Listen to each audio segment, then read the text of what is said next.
In this sample, we examine a head-on collision. We have a car with a mass of 1,500 kilograms. I'm going to call that M1. His speed is 35 meters per second. Now they've, in the book, have specified north, so I'm going to call that positive. We've got a truck with a mass of 3 times that and a speed of 25 meters per second to the south. So we're going to call that negative. Now we're told here that the car and truck stick together after the collision. So those two words, stick together, tell us that this isn't perfectly inelastic collision. Okay, so those words stick together. Again, you can never assume a collision is elastic. You have to do the math. But if they stick together, they're definitely perfectly inelastic, which means A, momentum is conserved, and that kinetic energy is lost. And a lot of it is going to be lost, but that may not mean anything to you, but kinetic energy is lost. So the questions are how fast and in what direction is the wreckage traveling after the collision, and how much mechanical energy is dissipated. So we have a little bit easier formula when the cars stick together, and that's because they have the same final velocity. So I'm going to write out the formula for conservation of momentum, M1 V1I. That's the initial momentum of the car, plus M2 V2I. That's the initial momentum of the truck, equals, all right? Now we've only got one object, so to speak, after the collision, and its mass is M1 plus M2, and its speed is VF. And we don't have to say V1F or V2F. We can just say VF because they're both traveling at the same speed. So we do have one fewer variable in this, which is nice. So rather than plugging and chugging and dropping numbers, I'm just going to keep all of my variables here.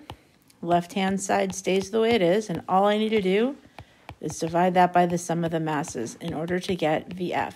I'm going to leave the calculations to you. Remember, the velocities are in different directions, so one of your velocities is going to be negative. The way I did it, it's the velocity of the truck. And so what I get is negative 15 meters per second. Now, again, you never give me that answer. What does the negative mean? It means south. Okay, so my answer is 15 meters per second south. Okay, I suppose they would probably accept in the direction that the truck was moving initially, but I think it's best, since they told us north and south, we'll do that. If you chose south to be positive and north to be negative, you would get a positive 15 meters per second, and you would say the answer is 15.0 meters per second south. So we get the same answer. Part B asks for the loss in kinetic energy. So this is just a plug and chug, all right? Initial kinetic energy is 1/2 M1 V1I squared. That's the mass of the car plus times the velocity of the car. Again, initial velocity of the car, 1/2 M2 V2I squared. This is the initial kinetic energy of the truck. Recall from the last problem that when you're doing the kinetic energy calculation, you don't have to worry about positive or negative velocity because you square it anyways. So what we get for the initial kinetic energy is 3.26 million joules. Okay, and again, since we have a perfectly inelastic collision, the kinetic energy calculation is easier as well. We can just say M1 plus M2, and then we have our VF from our previous example, and so we get about 1 million.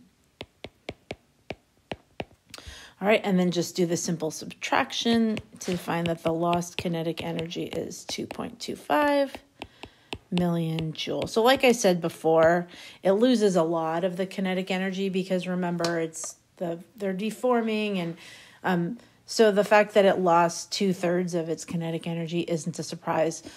Don't feel like you need to reason your way through the math there, but it is obvious that energy has been lost, and so that's how you do that problem.